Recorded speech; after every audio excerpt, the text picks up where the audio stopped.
prepare a place for you, I will come again and receive you unto myself. That where I am, there ye may be also. And whither I go, ye know, and the way ye may. It's about time, man, because I'm ready to go home. I'm ready to get the kingdom. I'm ready to live. I'm ready to breathe fresh. I'm ready to have beautiful, pure women. Okay, not no strawberry harvest on this side. I'm ready to have children, man, you can vibe with. Okay, be around brothers, be around the Lord himself. Okay, I'm ready to go and visit places in the galaxy that we didn't know exist. All right, I'm ready to walk for the ocean course, to Florida. Okay, I'm ready to eat real food. Okay, I'm ready to drive a chariot, man. All right, I'm ready to minister to the Lord and to be ministered to, man. Okay, I'm ready to worship Yahweh Shai in its full entirety. Okay, I'm ready for it. We're ready, man. I'm ready to see angels and greet angels.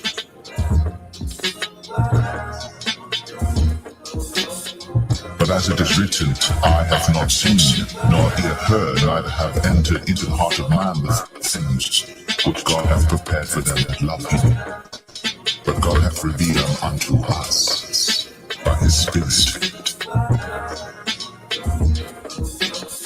But as it is written, eye hath not seen, nor ear heard, neither have entered into the heart of man the things which God hath prepared for them that love him. But God hath revealed them unto us by his Spirit.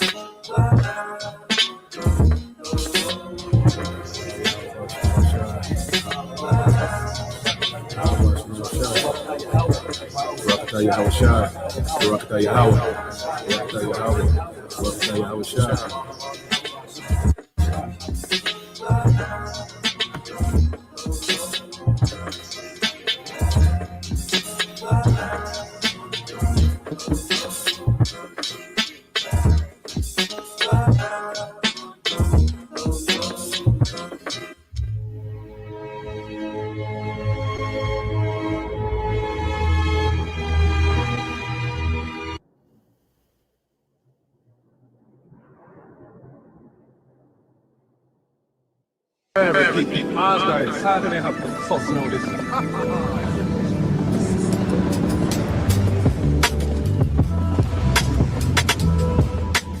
Spirit itself beareth witness with our spirit that we are the children of God.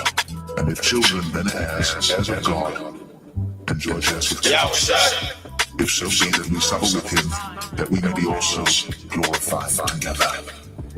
For I reckon that the sufferings of this present time are not worthy to be compared with the glory which shall be revealed in us.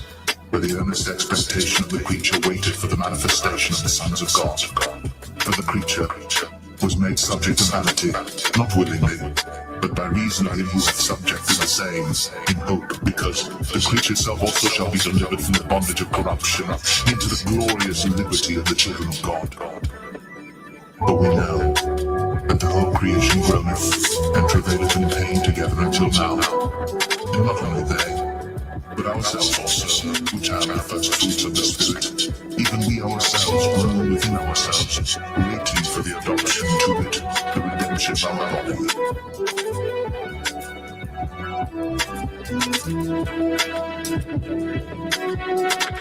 I will declare the decree. The Lord hath said unto me, thou art my son. This day have I begotten thee. Ask of me, and I shall give thee the heathen for thine inheritance, and the uttermost parts of the earth for thy possession. Thou shalt break them with a rod of iron. Thou shalt dash them in pieces like a potter's vessel. Be wise now, kings. Be instructed, ye judges of the earth.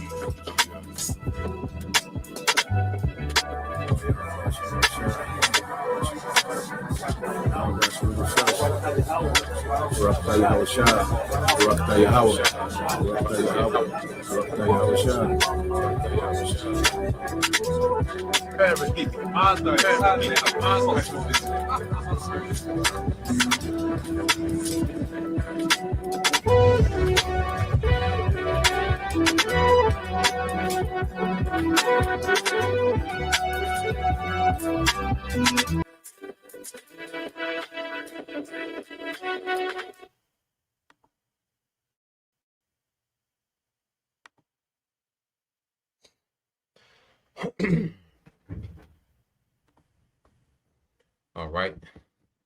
Shalom. First and foremost, I'd like to give all praise and glory unto Yahweh Bahashem, Yahweh Shah Bahashem Rakakwadash, and double honors unto the apostles and the elders of GMS who rule well, teach well, being great examples to his younger brothers, and peace and blessings and salutation to the hopeful lake out there pushing his word and truth, and in sincerity across the four winds in the name of Yahweh Bahashem, Yahweh Shah, Bahashem, Kakadash, pushing to get up out of here. Shalom to the hopeful lake, the believers, the listeners who have came back to the obedience of the scriptures through faith in Yahweh Bahashem, Yahweh Shah. All right, and what I want to get into with this live screen, this morning news and prophecy, a sword is furbished, okay, because we are at the part of prophecy when this devil, as he sees that he's, getting resistance, all over the earth. Okay, he started this war. It's not going like he wants it to go. Okay, he's being called out. People are denouncing his technology.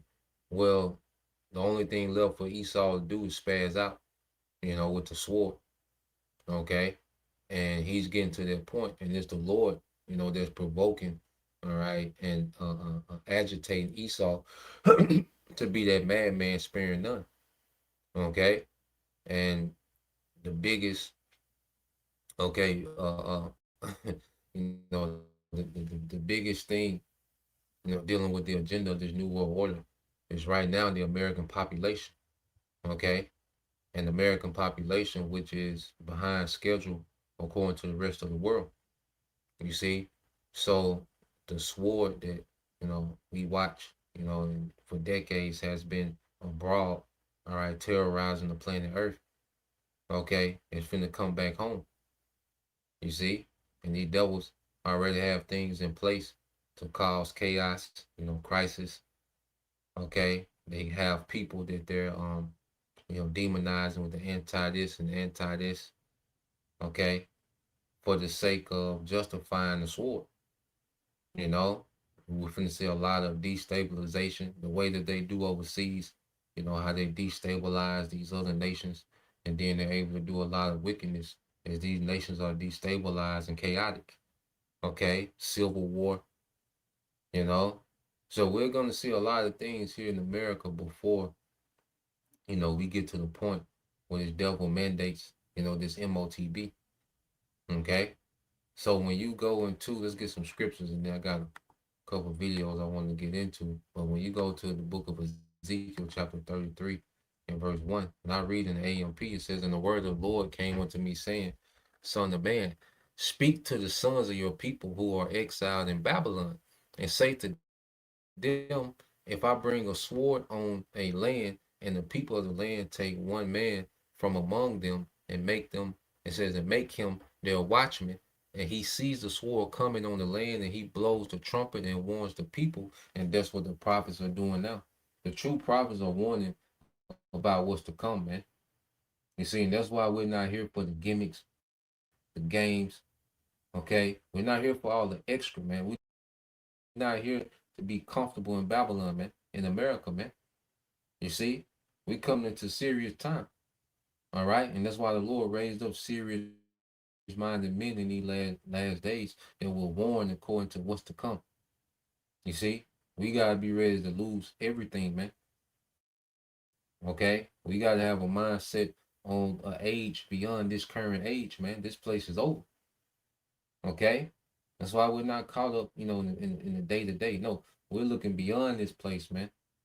Okay, because we know we're coming to the time when the Lord's going to have the devil to spaz out. You see, and we're not, pushing fear. No, we're pushing preparedness, man. And how do you prepare, man? Being in tune with your how about Shema Shai, man. Okay, being in tune with our power, tapped in with our power in these times, man. Okay, separating from this world, man. I already count these things as lost, man. Okay, but the warning is going forth. You see, we're not here to do the the Hebrew soap opera. Okay, when his wife said about, his wife got a 2 hour, you know, live stream about, you know, how she was done wrong, and that's the highlight of the minute. No, man, we don't care about this shit, man. Okay, we got serious matters ahead, man. Okay, And we gotta have faith, man, that the Lord gonna lift a standard, the Lord gonna provide, okay, in the clutch, man, when things are scarce. Okay. You see, but you still, when you go, verse 4 says, then whoever hears the sound of the trumpet and does not take warning, and a sword comes and takes him away, his blood will be on his own head. Yeah, so our people that ignore this warning, well, you're responsible for your own death, man. Okay? Because it's going to be a great slaughter, man. Because, like I say, this devil, okay, this devil is going to unleash, all right here in America, man. And at the top of the list, the top of the priority, it's going to be the tribes. Okay? You best believe that the tribes are the top of his priority, man. You see, the things that you see happening to Palestinians and these other nations that, that America goes around and bullies, well, that's coming home. Okay, and you tribes are going to be the top priority, man. And while you're spending your time mocking the prophets and giving testimonies of why I left the Hebrew Israelites, and, you know, our people got all this energy, to speak against the Hebrew Israelites. Meanwhile, all right, this devil is getting ready to roll. You see, the devil, he's getting ready, to turn all his frustration towards the tribes, man. Okay, and the American people.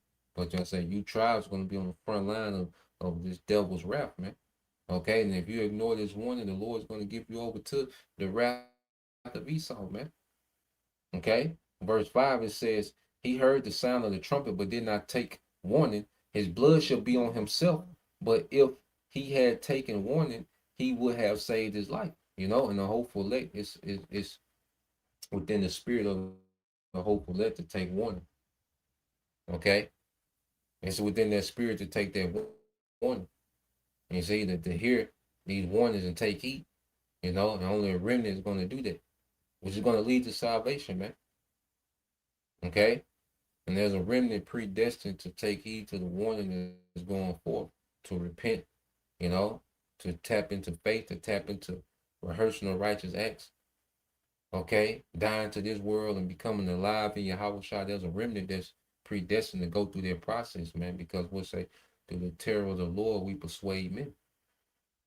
Okay, the terror that's to come is part of the persuasion. Okay, it's not fear mongering, it's telling the truth about what's to come. You see, it said, but if the watchman sees the sword coming and does not blow the trumpet, and the people are not warned, and the sword comes and takes any of them, he is taken away because of his corruption and sin, but I require his blood from the watchman's hand. Okay, and you had a prelude to that, man. Jake told you to trust the jab, trust the juice. Okay, these men are supposed to be watchmen and leaders. They told you to trust the juice. Okay, but meanwhile, they had this extravagant Passover in the arena. Okay, all this, the party Passover, this great celebration and the optics, and okay, but then when it comes to giving you actual warning, they don't got it. You see, but the scriptures say the blind shall follow the blind, man, and the Lord raised up, all right, prophets for the 2/3, man. All right, the undesirables, okay, of our people will have their prophets as well. You see, verse 7, it says, now as for you, son of man, I have made you a watchman. And this is speaking to the sincere men whom the Lord will raise up to be, all right, true watchmen, man. Okay, for the house of Israel, so ye shall hear a message from my mouth and give them warning from me. So you have sincere men that's daily warning, okay, about what's to come, what time we in, man. And then on the flip side, letting our people know that, look, our power, okay, is finna do miracles, man. And see, we're not going into this thing, okay, with no provisions. Okay, the Lord not just have us out there. No, man, the Lord got, okay, intention to show his power. He's setting the stage to show his power. As we talk about the devil getting ready to roll, we also talk about the Lord getting ready to show his power as well, man. Okay, it's going to overcome, and it's going to overcome for the elect, man. Now you get Ezekiel 21, all right, Come, bro. Hey, Shalom Zakon, Yahweh Bashim Al Shai, Bashim Kakadash Brakatah. Yeah, bro, we looking beyond Babylon, man. This place is done. The whole concept of what we thought was life and existence and marriage and family and prosperity. Nah, man, this shit dead, man. Okay, we beyond that, man. Okay, and we ain't got it by now, shit. Ain't nothing else to get. You see? And we ain't got it by now, ain't nothing else to get, man. Hey, it's time to move on. It's time for the next phase, man. Okay?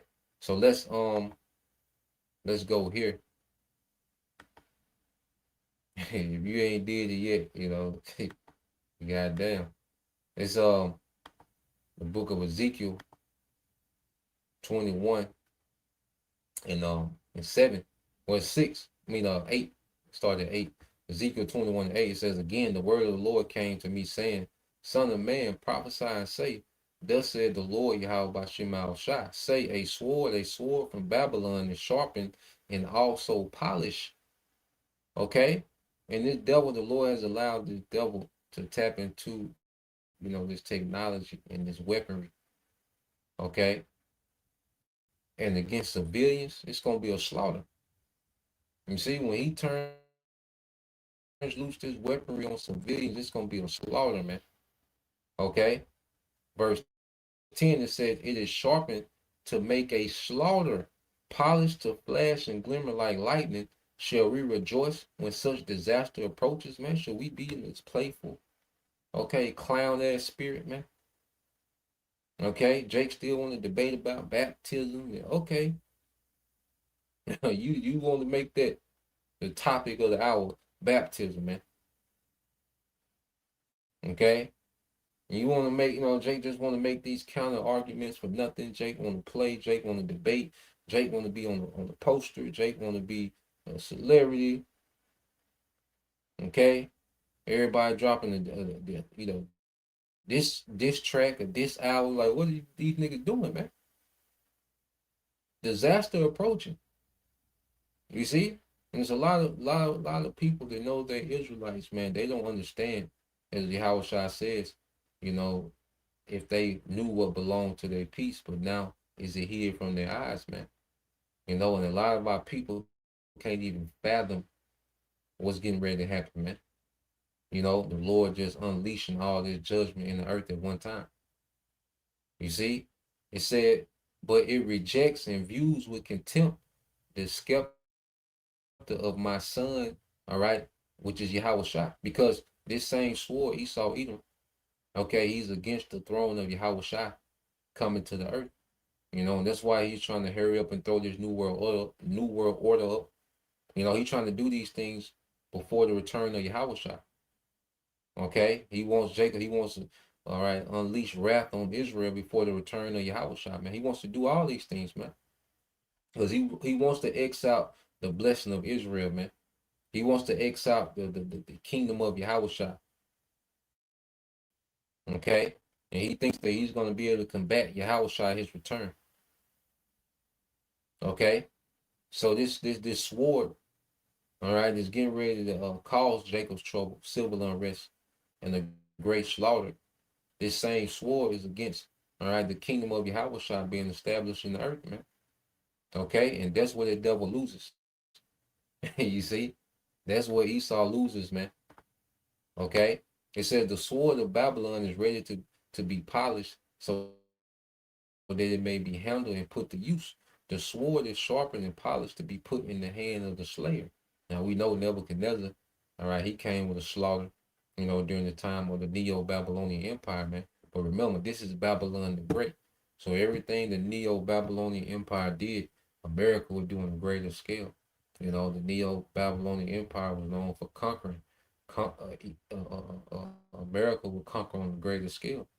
They was known for their astrologers and soothsayers and magi's and witches. Where America would tap into that on another scale. These elites, okay, would tap into that on another scale. Okay, what they did to the Southern Kingdom, the siege on Jerusalem. Okay, they came through, they slaughtered. Okay, but guess what? America is going to do that on another scale. Babylon the Great, man. Okay? And it says, let's go from here. So I got this video I want to get into. I want to tap into. Okay? Dealing with, with these devils. And see, Esau got, so much going on. He's all over the place, man. They're divided. You got different factions breaking off, and this faction want to do its thing, this way, and this want to do it this way, and they're beginning to fight over this new world order, man. Okay, but in the midst of that, there's still going to be civil unrest, Jacob's trouble, okay, and great slaughter, man. All right, now let's go here because, and this is why there's so much emphasis, dealing with Gaza, because these devils plan on, building, this smart city utopia right there on Gaza, in Gaza. When you go into it, there's around the land that's allotted to Judah, so these devils want to set up, these smart cities, this smart city in Gaza, okay? So a lot of moves that we're seeing, dealing with this war, all right, these different wars, different conflicts, is these devils, have these ambition, to build these smart cities, okay? Because these devils, the elites, they want to run the earth from Israel. The devils want to bless themselves. Okay? Because Esau knows he's rejected. So what we're seeing, the devil is like, look, I'm gonna bless myself. I'm gonna just go to war with everybody. I'm gonna bless myself. You see? I'm gonna give me the land of Israel.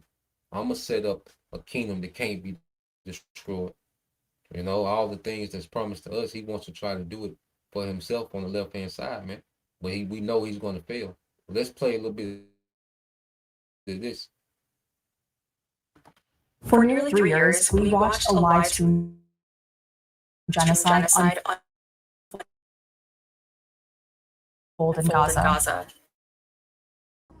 But on the world stage, a very different vision. Industry, 100% full employment and opportunity for everybody there. And if everyone thinks it's impossible, that's even more reason why you should aim for it. Billion-dollar pledges followed. Powerful leaders signed on. Even FIFA pledged $50 million for a new Gaza football stadium. And in July, but that's where things start to get murky. There's a World Bank fund that was supposed to hold billions for Gaza's reconstruction. The balance? Zero. And at least some of the money that was supposed to go to the fund diverted into a private JP Morgan account. It's not clear who controls the account, why it exists, or how the funds are being used. So I did what we always do. I followed the networks of money, and I took a closer look at the men inside the board. I spoke with insiders, including an ex-Blackwater mercenary. I joined Blackwater because I wanted to make money and I wanted my adventure. The deeper I went, the more unsettling the picture became. Because Gaza doesn't just look like a place to be rebuilt. It looks like a testing ground for a new kind of control. And it could just be the start. To understand how we got here, we need to start in the one room that was supposed to stop the suffering. Inside the UN Security Council, resolution after resolution is brought to the table, calling for ceasefires, aid corridors, and a Palestinian state. And each time, this happens. Those against? En contra. Those against? Those against? Those against? Against. So when the U.S. offers a new way to bring peace to Gaza through the Board of Peace, the Council immediately approves it. You might be thinking, why? In a generous read of the situation, the UN might have thought the U.S. could finally put some kind of pressure on Israel. And this Board of Peace, is nothing but another tool created by the devil. Okay, even the name, and the devil is part of his witchcraft, the play on words. You hear Board of Peace, and you think of peace. Okay, peacekeeping troops.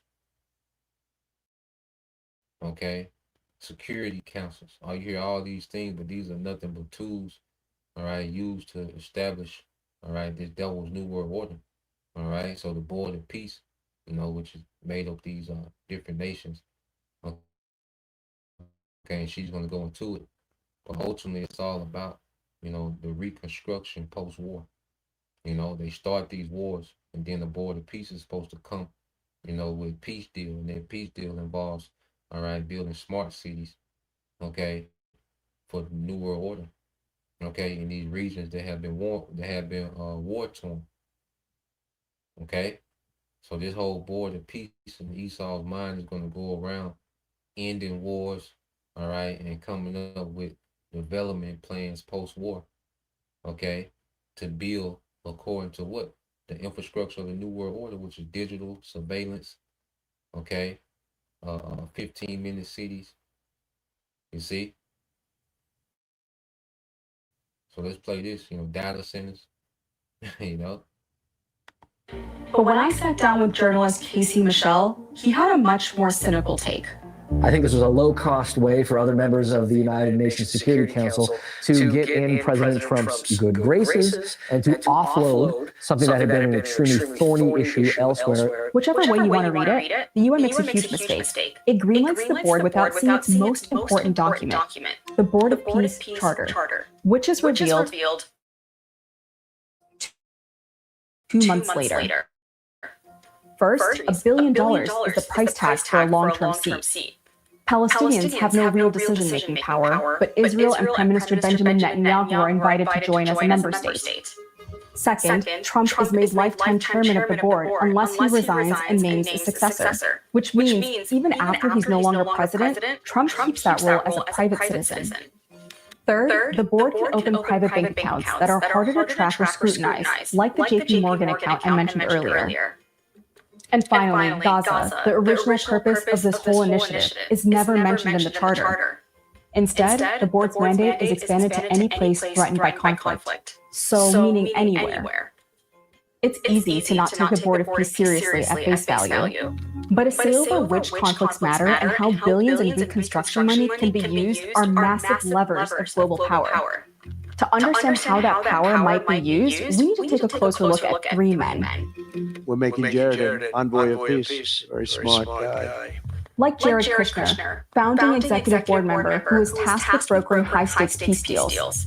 Yet when you track his post-White House moves, it leads you to private equity plays, foreign funding, and investments tied to the same regions he's now meant to mediate conflicts for. Almost immediately after Donald Trump leaves the White House in early 2021, Jared Kushner is looking for new ways to monetize his relationships that he developed in the White House. He and a number of others start something called Affinity Partners, which is a brand new private investment fund that also immediately opens itself up to foreign financing from around the world. They go to Saudi Arabia, they go to Qatar, they go to the United Arab Emirates. The next thing they know. And why you think Iran is striking all these different nations? Qatar, United Arab Emirates, Saudi Arabia. Because what Iran is doing is causing tension between these agreements, okay, that these certain nations had moving forward, how they want to roll out this new world order. See, there's conflicting, okay, ideologies about how this new world order is going to go. So you see now, it makes more sense why you see Qatar, UAE, United Arab Emirates, Saudi Arabia, okay, they're all under the umbrella of these Western powers. Okay, and now who did they send to try to make a deal with Iran? They sent Jared Kushner, man, which he's a small hat, because Donald Trump, both of his daughters are married to small hats. Okay, and Jared Kushner, he's the main one that you see on the front line. He's a juiced in small hat, and he's a real estate guy. All right, Witkoff, he's a real estate guy. You see, and they sent them to Iran to try to discuss a deal because they wanted to get Iran on board with this new world order agenda, according to their terms. They wanted to absorb Iran into what they already had going on. Iran like, nah, we're gonna rock with China and Russia. We're gonna go with their system. We're gonna go with this other system. You see, and that's where you see you know, the war starting to escalate. It's going to continue to escalate, you know, with these, you know, with these conflicting ideologies of how this thing should go. Okay. But yeah, when you start to look at the different, uh, you know, the moves being made in these nations that are allied, you know, according to certain ideology and certain groups, you know. So basically, you got different cliques, okay, within this new world order, man, you know, and they just start and fight it out. You see, but eventually, what's gonna happen is, you know, they're gonna turn their attentions towards the citizens of America, okay, because they got to go ahead with their move and switch this thing over. They got to hit the great switch, you know, from the old world to the new one. Okay, so let's play a little more of this. They have billions of dollars flowing in for this fund. With that foreign money behind it, Affinity goes on to buy the largest stake in a firm called Phoenix Financial. Phoenix is an Israeli insurance firm known for investing in companies with links to illegal settlement activity and expansion. It's not insuring just little mom and pop stores or providing health insurance in Israel. It is providing the insurance for the basic infrastructure. For these settlements, again, it's worth repeating, is the son-in-law of the sitting American president has. So, so the name of this insurance company is Phoenix. Okay, that's insuring a lot of these redevelopment projects.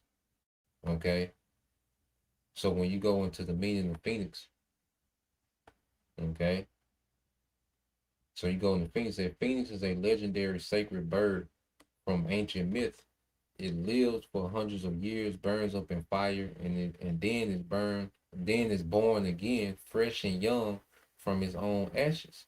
It's a universal symbol for rebirth, hope, and life starting over. Core symbolism and meaning said the main idea of a phoenix is that an ending is not final. Okay? Out of the total destruction comes a new beginning. Resilience and represents strength and ability to survive hard times and bounce back.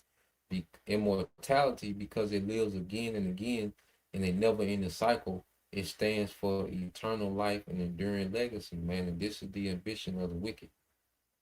Okay? And these devils, you know, in their mind, they're going to be able to rebuild a new world from the ashes, okay, of the chaos that they're going to cause. Okay? They're going to build, all right, a new world. Okay? They're going to build a new system. They're going to build back better. The whole thing, build back better. Okay? This is what's in the mind of these devils, man. Okay? But what's going to happen, these conflicts are going to, you know, these wars are going to escalate out of hand. And how is Shai going to return? Okay? And Esau ain't got no answer for you, how is Shai returning, man. Okay?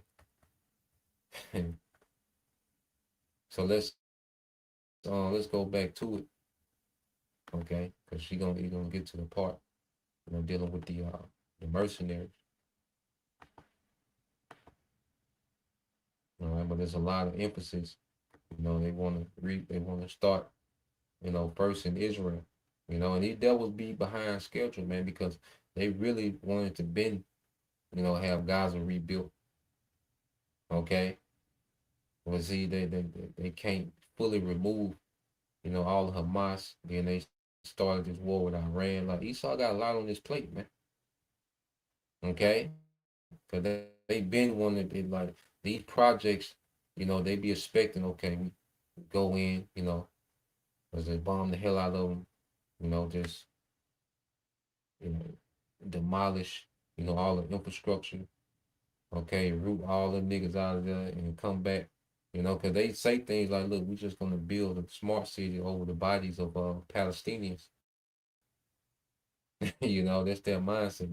And there's certain, you know, reporters have said that they said, look, we're just going to build a smart city on the bodies, over the dead bodies of Palestinians, man. They're still in their role.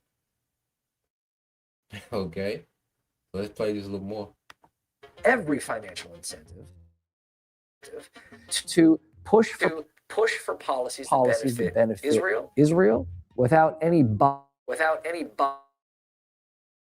buying without any incentives for the Palestinian voice. For peace and also hold investments in the Middle East, namely Israel. But beyond Kushner, there are two other board of Peace members to know. First, Mark Rowan, whose Apollo Global Management is also connected to Phoenix Financial. Phoenix and Apollo have a standing deal where Phoenix can join Apollo's investments in Israel up to a total of $2 billion. The potential here is tremendous. The coastline alone, $50 billion of value on a conservative basis. The housing stock, more than $30 billion as rebuilt. The infrastructure, more than $30 billion. $115 billion of value. It just needs to be unlocked and financed. Then there's Steve Witkoff, a Trump ally and also a special envoy of peace, whose family firm, the Witkoff Group, has also done major deals with Rowan's Apollo. Through the Witkoff Group and a crypto venture co-founded with the Trump family, the Witkoff's family's finances are deeply entangled with the same Gulf states he's negotiating peace deals with. Witkoff claims he's divested from both, but he hasn't fully separated from the family firm, and his sons still run the companies. Show me the incentives and I'll show you the outcome. If you see where the incentive structures lie, almost every single time, you can see what the outcomes are going to be. There's no evidence that Kushner, Rowan, or Witkoff have formalized any deals through the Board of Peace, but the incentives here are striking. On top of that, the glossy other brokers has another obvious problem. It looked like something that was plucked out of a sci-fi novel that has absolutely nothing to do with what's happening on the ground. So how do you go from this to that? Well, you don't. At least not yet. Because just a few weeks ago, the Board of Peace cut back their sweeping Gaza plan. And instead, it's narrowed that blueprint to a pilot camp near Rafah. Portable cabins for tens of thousands of vetted civilians run by a police force and an international stabilization unit. It looks less like a reconstruction transformation and more like a controlled experiment. And whether the promise is a grand sci-fi vision of New Gaza or a single contained pilot project, there's a whole second layer of players who stand to win big from carrying out these plans on the ground. So I traveled to Arizona to speak with an insider who gave me a rare look into the secretive world of private military contractors. My name is Morgan Lorette. I was enlisted in the Air Force, and then I worked for Blackwater in Iraq for 18 months in 2004, 2005. The former contractors aren't big fans of me, I'll tell you that. But at the end of the day, Blackwater really gave me the opportunity to, one, make a crap ton of money. That was always number one for me. And these are mercenaries, say private military contractors. These are mercenaries. Okay, now the mercenaries come in once they destabilize the region or in the midst of chaos. And that's what's coming to America, because there was reports on how Blackwater mercenaries was in New Orleans during the time of Katrina. Okay, catching bodies, man. Okay, so when they destabilize America, there's going to be mercenaries turned loose. Okay, there's going to be mercenaries they already here. All those people that was coming across the border, millions of people. And then that's another thing why Trump was putting so much emphasis on, we got to do border patrol, we got to deport. Okay, 50 million people came over in, a few years. Okay, but then Trump deport, 700 and he's making progress. Nah, man. Okay, that whole border thing and that back and forth between the Democrats and Republicans about the border, they was just letting these mercenaries in, man. Flooding these mercenaries and getting them in and staging them in position in these different cities, okay, for the time to come. Okay, because once they destabilize and cause confusion and civil unrest, civil war, and that's why they've been trying to provoke civil war in America, man. With these little incidents, and that's why they've been trying to provoke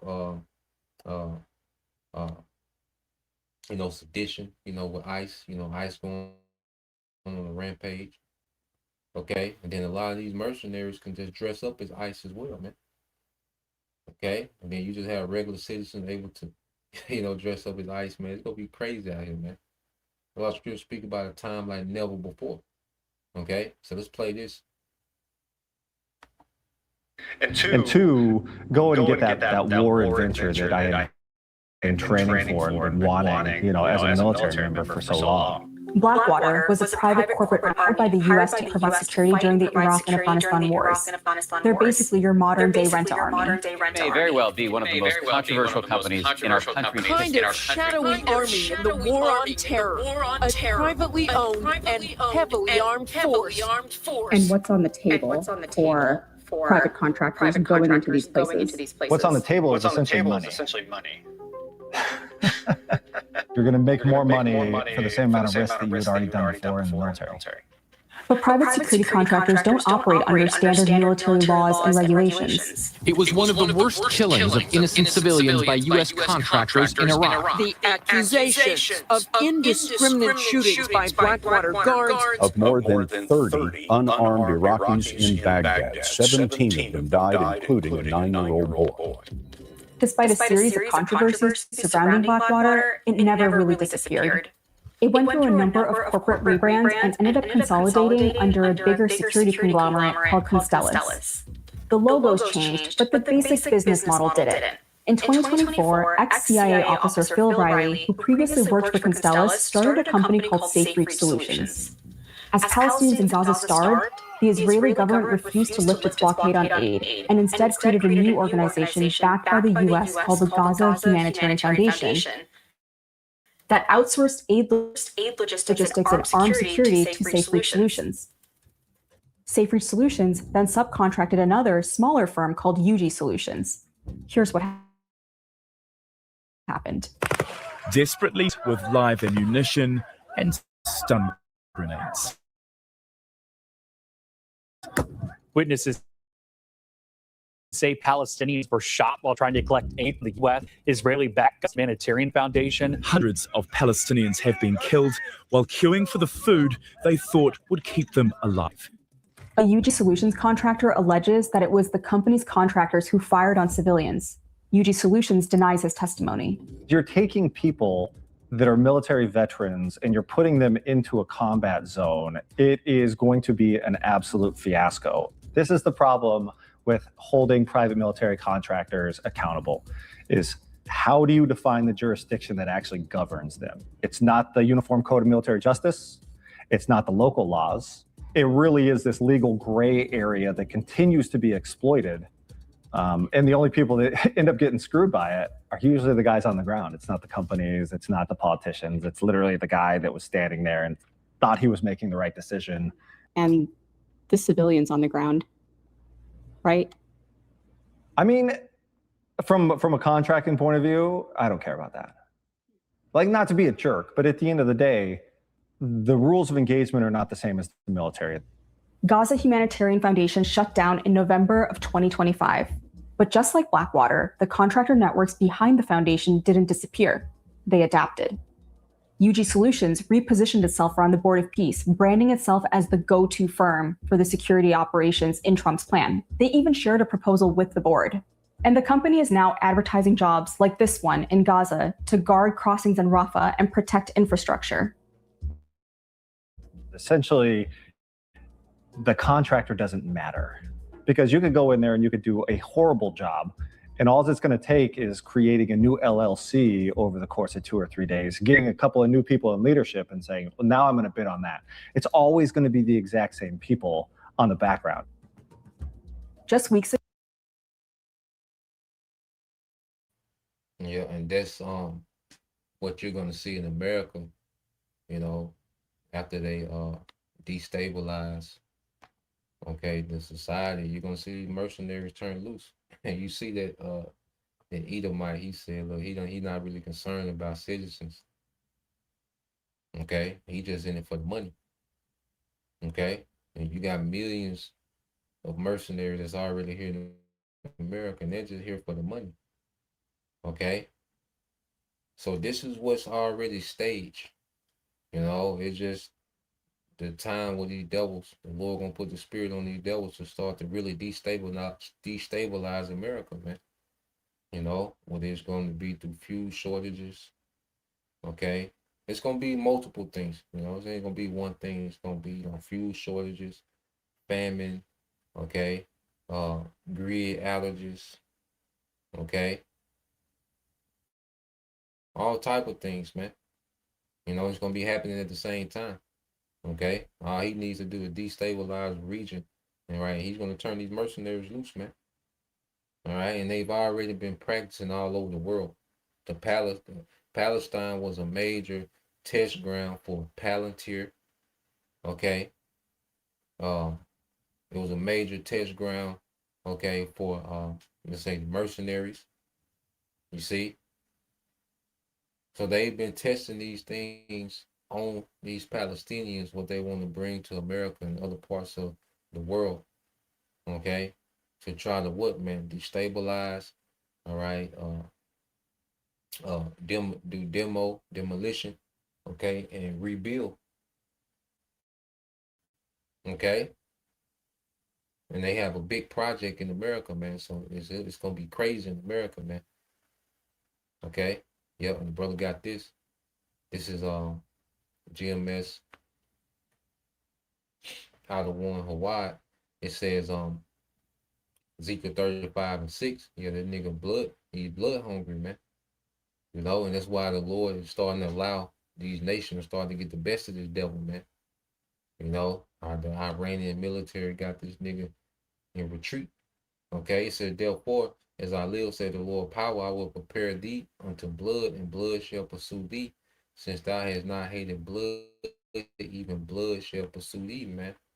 You know, so Esau, he has all these ambitions and dreams and border peace and, you know, smart cities here and smart cities there and this development and 150 billion here or trillion to this and data center this and nah, man, you finna, hey, the Lord finna end this man kingdom, man. Okay, and this man, all right, scripture say he know he had but a short time. Okay, because there's a lot of things that he wants to do, man, that he's not going to be able to do. You know, and as he see time is getting shorter and shorter, man, he's just gonna wild out with the sword, man. Okay, now I wanna go from there. Get the water. I know it's yeah, I noticed with the videos of late, you know, I try to tweak it today as far as the sound, you know, but as far as how I'm sounding, I should be sounding louder, but I noticed an echo in the videos too. It used to have I got the echo cancellation on, but you know, it's gonna start doing what it's going to do. But I just have to mute my mic. You know, remember to unmute it in the video playing, so it'll cut out that echo. Well, I'm gonna play this video and let me know. I'm gonna mute the mic and let me know if y'all hear echo. You know, but so yeah, and ultimately, let's go here to this guy Curtis Jarvin. I'm gonna play the video in a minute. But when you go to this guy Curtis Jarvin, you know, who he's all about, you know, ending democracies and setting up what you call corporate monarchs, you know, corporate monarchs. All right. So when you go what we at? I had it pulled up.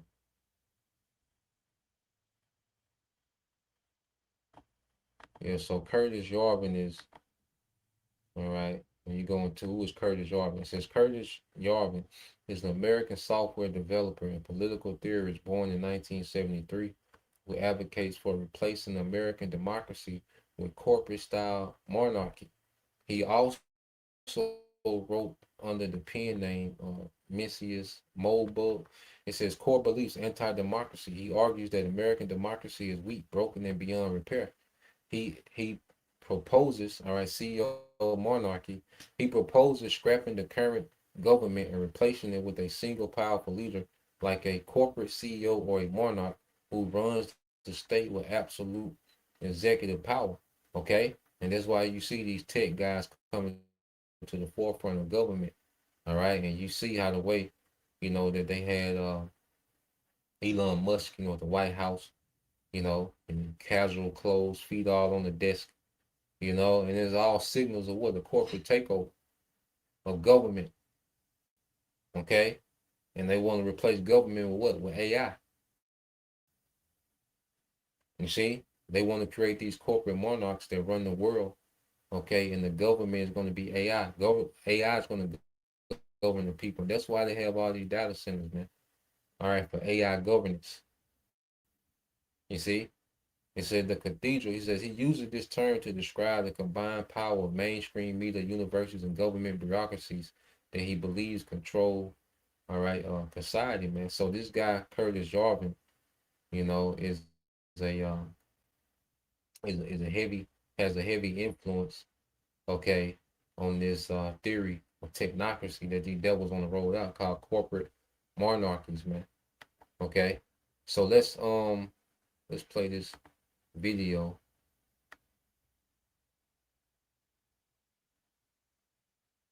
Come, you know.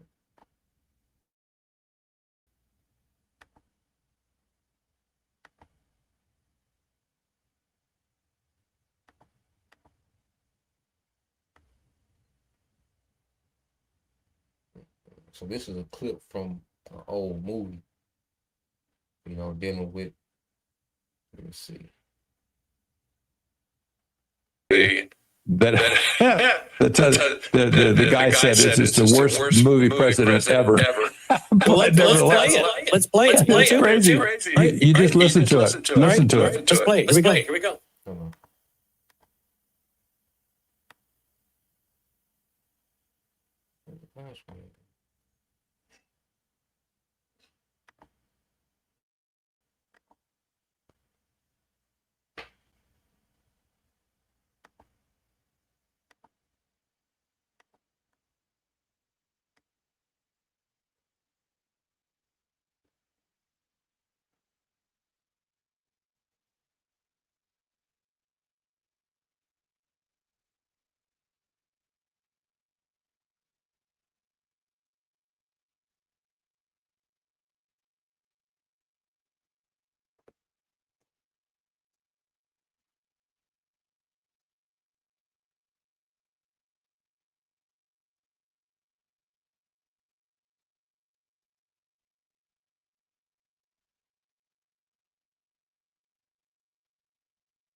Okay, come here we go. So lock it. All right, so let's play this real quick. It's gonna be a clip from an old movie.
Yeah, so lock it. Let me get this video together. I don't know why it ain't playing.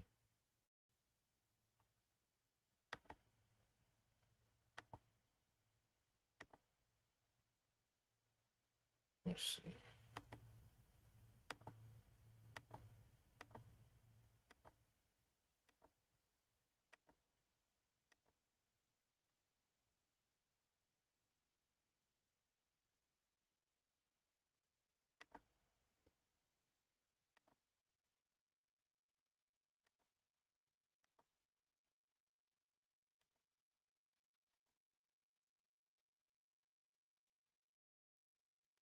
The theme of the movie was a new kind of a do-nothing president was elected, and then he had a vision. Sick in bed. He saw the angel Gabriel.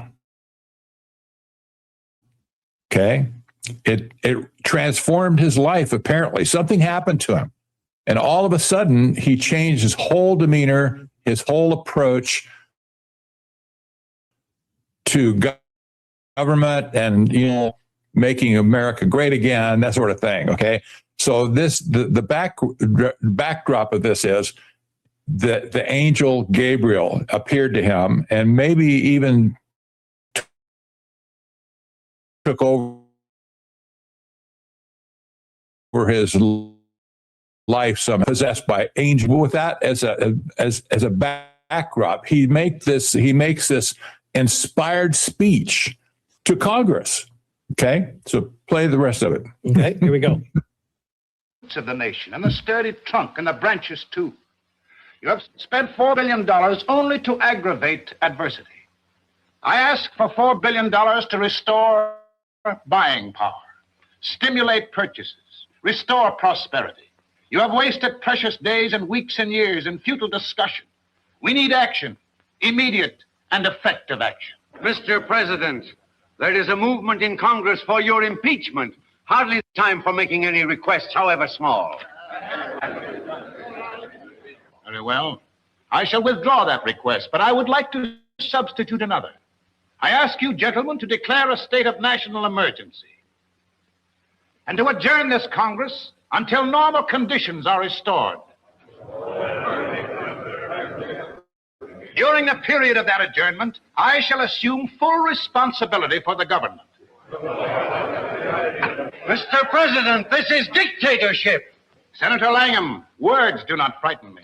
But the United States of America is a democracy. We are not yet ready to give up the government of our fathers.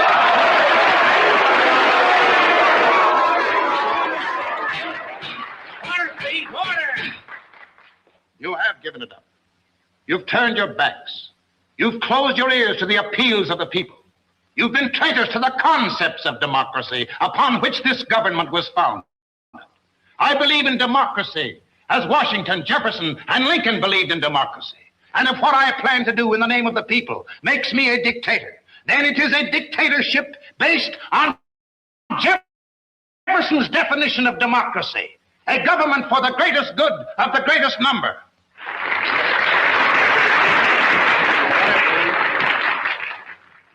This Congress refuses to adjourn. I think, gentlemen, you forget that I am still the president of these United States. And as commander-in-chief of the Army and Navy, it is within the rights of the president to declare the country under martial law.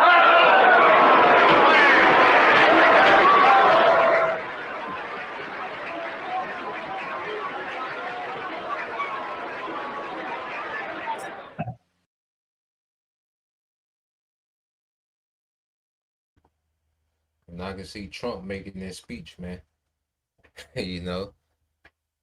I can see, them setting up Trump to make that speech.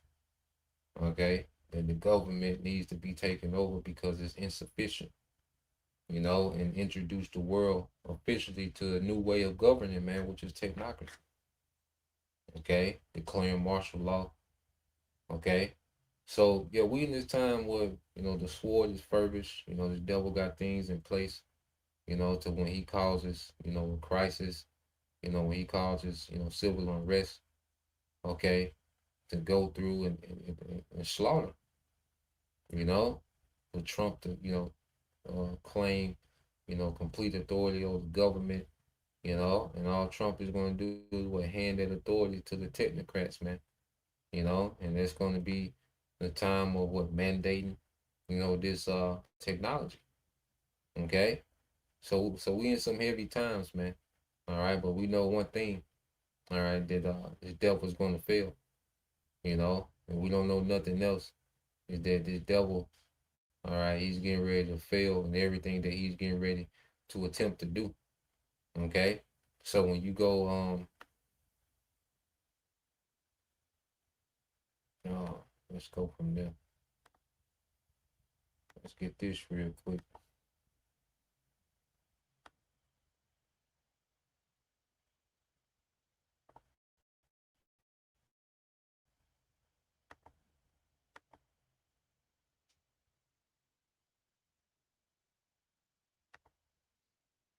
When you get the book of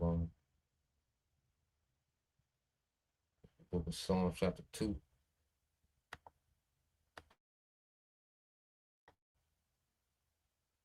In verse 1, it says, why do the heathen rage and the people imagine a vain thing? Esau being the head of the heathen, okay, has these heathen raging, conspiring, okay, about this new world order, about emerging from the ashes, like a phoenix, okay, with a new system, new infrastructure, okay, but the devil, and like I say, when you look at it, man, the devil in over his head, man, because he got a lot he has to try to pull off, man, But we know in the midst of him attempting, he's going to get to the point of mandating this technology, and then the Lord's going to finish this man. Okay? It said the kings of the earth set themselves and the rulers take counsel together against the Lord and against his anointed, saying, okay, because these devils, have hyped these heathens up. Esau has hyped these heathens up to believe that they can break away from the Most High. That through technology, witchcraft, through science and data, okay, that they have what it takes, to run existence by themselves. They don't need a higher power. Okay, they can create a world that they can control. They can control the population. All right, they can control the food. They can control, the climate. Like they don't need a higher power anymore. That's how delusional, Esau has gotten with the power that the Lord has given him, man. You see, to where he has a very, overinflated ego. Okay, and he has hyped these other nations up to join board with him, and that's why it's gonna be, Yahweh Shai is gonna wage war against every nation on the planet Earth. Okay, every nation in the planet Earth is gonna go into captivity outside of Israel. Beginning with the elect. Okay, it said, let us break their bands asunder and cast away their cords from us. Okay, because he wants this new world, he wants this new world order to have nothing to do with the Bible, with the Most High. Okay, with righteousness, with Yahweh Shai, with the true children of Israel. Esau, he really wants to try to break away and do his own thing. Esau is trying to do the biggest, run off on the plug ever. Okay, but while he's trying to do that, these nations are beginning to run off on him. Okay, and he finding himself in scrapes. It said, he that sitteth in the heavens shall laugh, the Lord shall have them in derision. Okay, because this is a joke. And like I said, you look at what the devil, has tasked himself to try to do. Okay, and you can see he's stretched thin. Okay, you can tell that this devil is stretched thin and trying to pull this off, man. Wearied in his counsel. Verse 4 says, he that sitteth in the heavens shall laugh, the Lord shall have them in derision. Then shall he speak unto them in wrath, and vex them in his sore displeasure. Yet have I set my king upon my holy hill of Zion, which is Yahweh Shai, man. And the wrath of the Lord is going to play out in this war, and the return of Yahweh Shai. That's when the Lord is going to express his displeasure for what Esau and these heathens are trying to do. In the midst of this war, he's going to express, okay, that displeasure, man. Okay, so,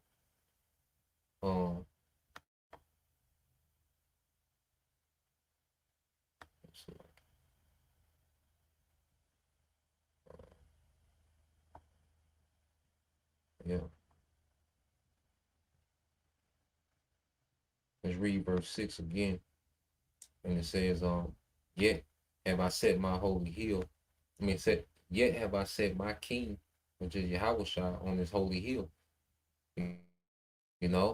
Was he going to set Yahweh Shai to be the king of kings, and Lord of lords forever, man? So, yeah, we'll end it there.